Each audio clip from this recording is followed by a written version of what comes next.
The Real Housewives of New York City recap. Good grief.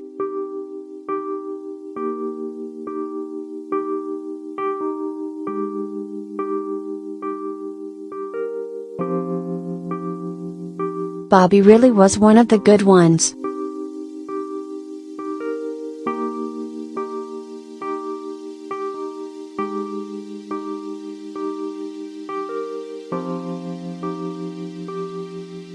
He never got caught sleeping with another woman in their Hamptons home, divorced her after her first season on the show, got caught with a massive Ashley Madison account, went to prison, swindled people out of money, got convicted of fraud, or any of the other awful things that we've seen dudes do to their wives on these shows. Mostly what he did was support Jill, provide for her, and bask in the sunshine of her smile.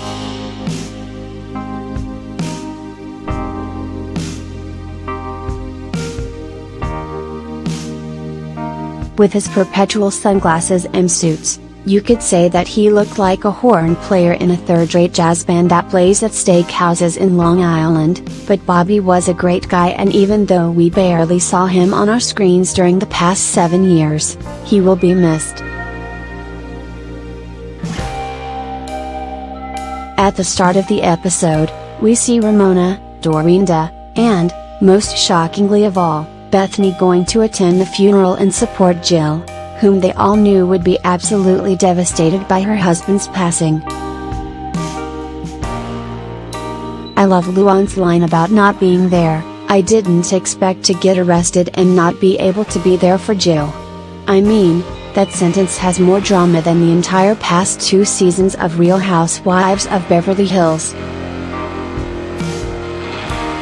I was impressed by how relatively tastefully the funeral was handled.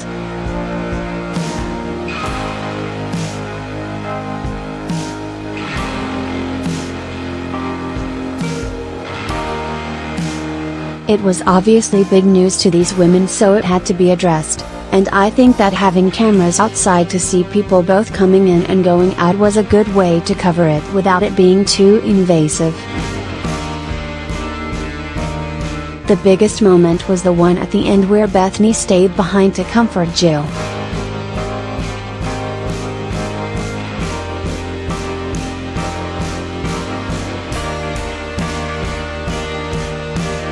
There are a lot of ways that we could interpret this.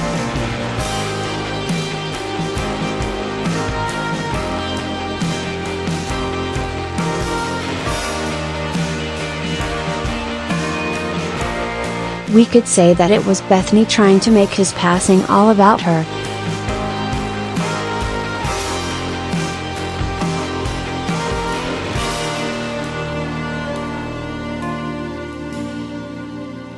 We could say it was Jill trying to sell her grief for camera time.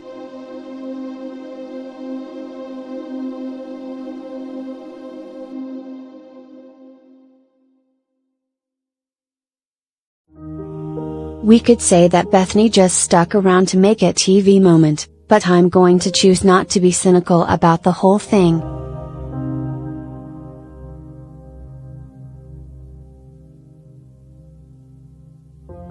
The reason I'm not is because Bethany went back to Jill's for Bobby's Shiva and the cameras were not there.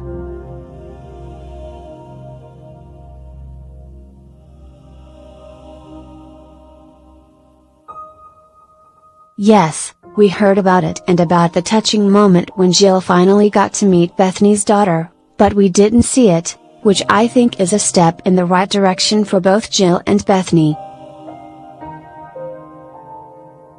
That moment at the funeral did seem genuine, when Jill told Bethany that Bobby loved her, something she's been saying since Scary Island, and then crying that she's all alone now.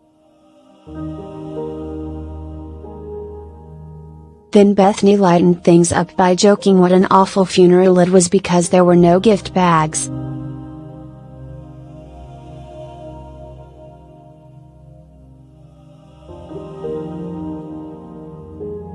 The whole thing reeked of old friends who didn't know how to handle this moment well, and I, for one, was truly moved.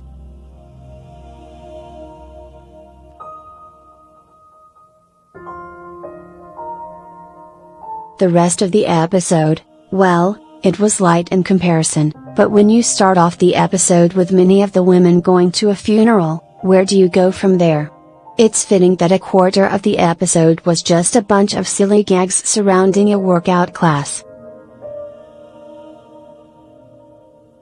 Con Body on the Lower East Side is a gym run by people who have served time in prison and has a whole theme around mugshots and being in the clink.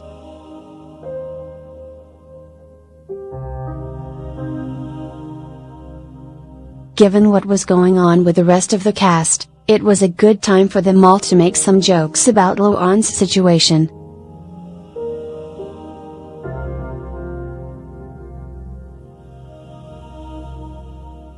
That situation is that she is in rehab after her arrest.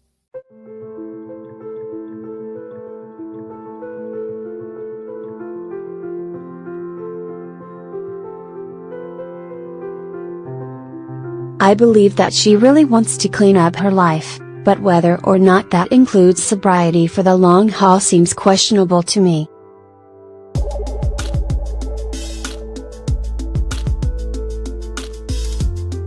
Who am I to judge anyone's path, but Luan seems like she was in rehab to make her sentencing a little bit easier as opposed to someone like Kim Richards who was in rehab because otherwise she wouldn't have survived. I don't know if Luan is an alcoholic so much as she is a drunk whose problems pushed her consumption a little bit too far.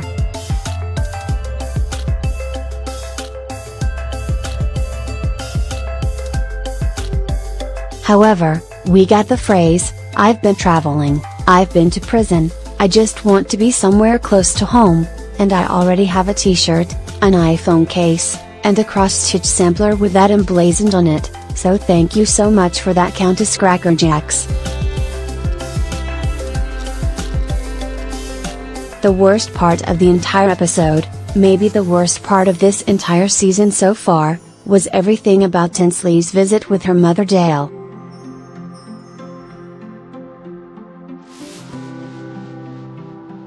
Don't get me wrong, I love Dale and would watch her visit every year, but this was just the worst of the worst.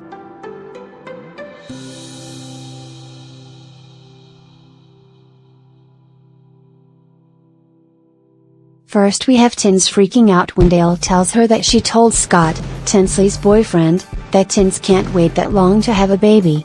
God, calm down.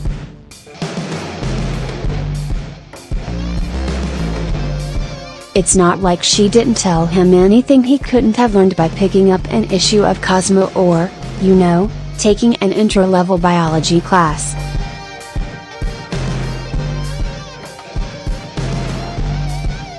What Tinsley should really be worried about is all of the pressure her mother is putting on her to get knocked up.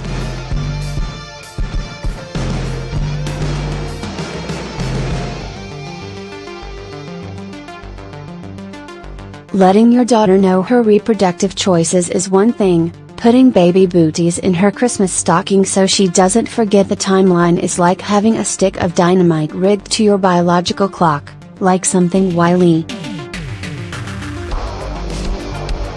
Coyote would set on the train tracks to destroy his arch-nemesis.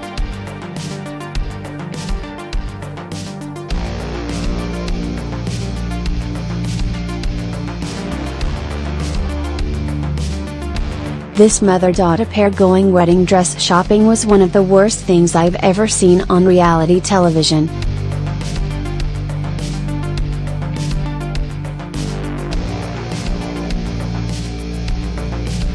Please tell me that women don't really just go shopping for wedding dresses for fun.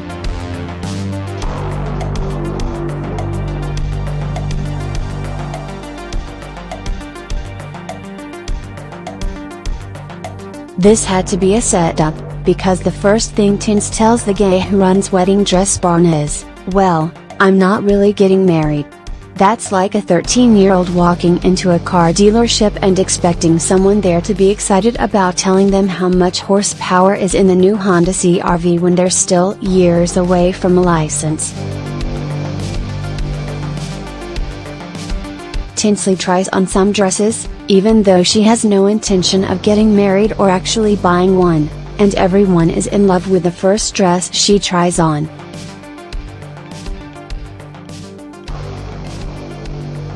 It has a huge bow on it and a bodice that is at once too long and too short all at the same time.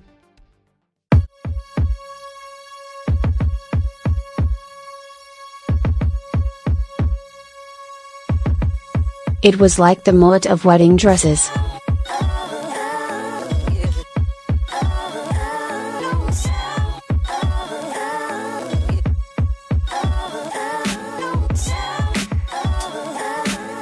I don't know how the designer managed to create a wedding dress that somehow looks informal, but that is just what is going on here.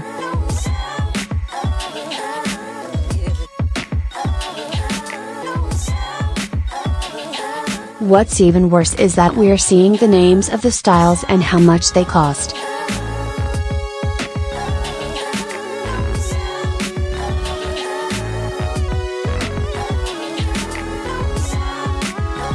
This is clearly an ad.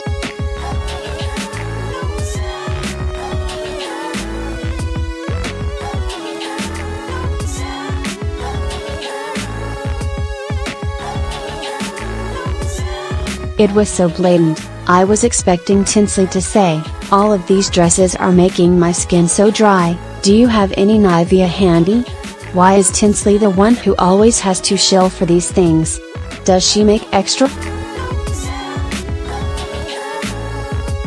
While Tinsley is still in a wedding dress, she and her mother FaceTime her fertility doctor so that they can see her eggs and cry about them.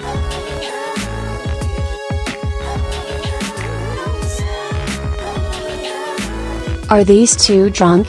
That is the kind of thing you only cry about 3/4 of the way through a bottle of rose.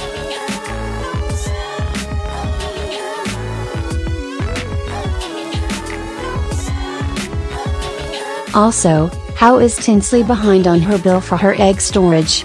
It's not a unit at Manhattan Mini Storage.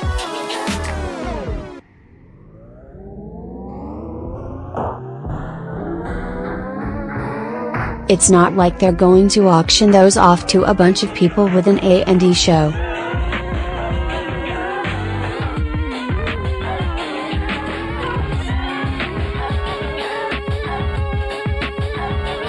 God, this whole thing was just horribly disgraceful.